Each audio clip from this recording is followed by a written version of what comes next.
আসসালামু আলাইকুম। আমরা অনেকেই ভাবি ইবাদত মানেই শুধু নামাজ, রোজা বা কোরআন পড়া, কিন্তু ইসলাম আমাদের শিখিয়েছে আমাদের প্রতিদিনের কাজগুলো ইবাদত হতে পারে যদি নিয়ত হয় আল্লাহর জন্য এবং কাজ হয় হালাল।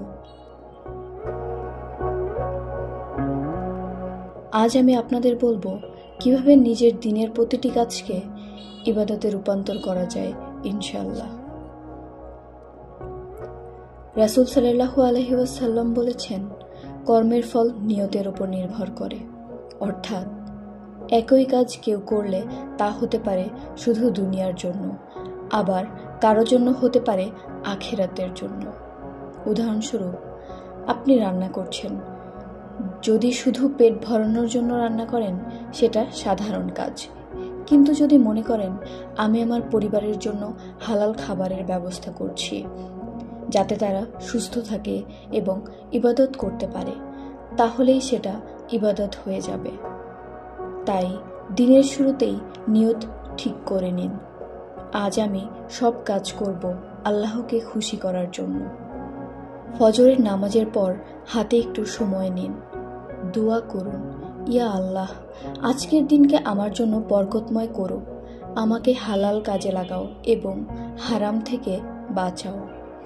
এই ছোট্ট দোয়া পুরো দিনের দিক ঠিক করে দিবে আর দিন শুরু হবে এক সুন্দর উদ্দেশ্য নিয়ে। অফিস বা পড়াশোনা শুধু বেতন বা সার্টিফিকেটের জন্য নয়, বরং হালাল রিজিক অর্জনের জন্য কাজ করছি, এটাই ইবাদত। রান্নাবান্না করা, পরিবারের জন্য ভালো খাবার তৈরি করা, এটা তো সদকা। ঘর গোছানো, পরিচ্ছন্নতা যখন ইমানের অংশ, তাই ঘর পরিষ্কার রাখাও ইবাদত। মানুষকে সাহায্য করা, রাসূল সাল্লাল্লাহু আলাইহি ওয়াসাল্লাম বলেছেন, হাসি মুখে কথা বলাও সদকা। দরজায় সালাম দেওয়া, কারো ভার বহনে সাহায্য করা, সবই ইবাদত। শরীরের যত্ন নেওয়া, পর্যাপ্ত বিশ্রাম ও সঠিক খাবার গ্রহণ করা যাতে আবার শক্তি নিয়ে ইবাদত করা যায়। দিনের ফাঁকা সময়গুলো বরকতময় করা যায়। যখন বাসে যাচ্ছেন, হাঁটছেন, রান্না করছেন, তখন মুখে রাখুন সুবহানাল্লাহ, আলহামদুলিল্লাহ, আল্লাহু আকবার, লা ইলাহা ইল্লাল্লাহ। এই ছোট জিকিরগুলো আমলনামায় পাহাড় সমান সওয়াব যোগ করবে। ইবাদতময় জীবন মানে শুধু ভালো কাজ করা নয়, বরং গুনাহ থেকে বাঁচাও।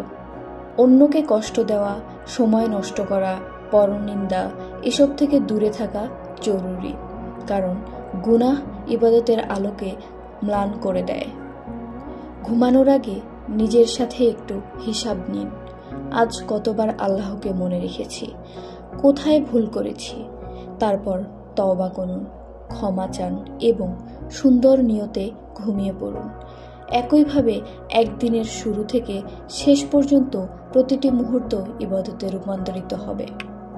আমাদের জীবন খুবই ছোট, আমাদের প্রতিটি দিন যদি ইবাদতে ভরে যায় তাহলে আল্লাহর কাছে আমরা প্রতিটি মুহূর্তের বিনিময় পাব। তাহলে আজ থেকেই নিয়ত বদলাই, কাজের উদ্দেশ্য বদলাই আর দিনটাকে ইবাদতের পথে নিয়ে যাই ইনশাআল্লাহ। আল্লাহ আমাদের সময়, শ্রম ও জীবন কবুল করুন, আমিন। আসসালামু আলাইকুম।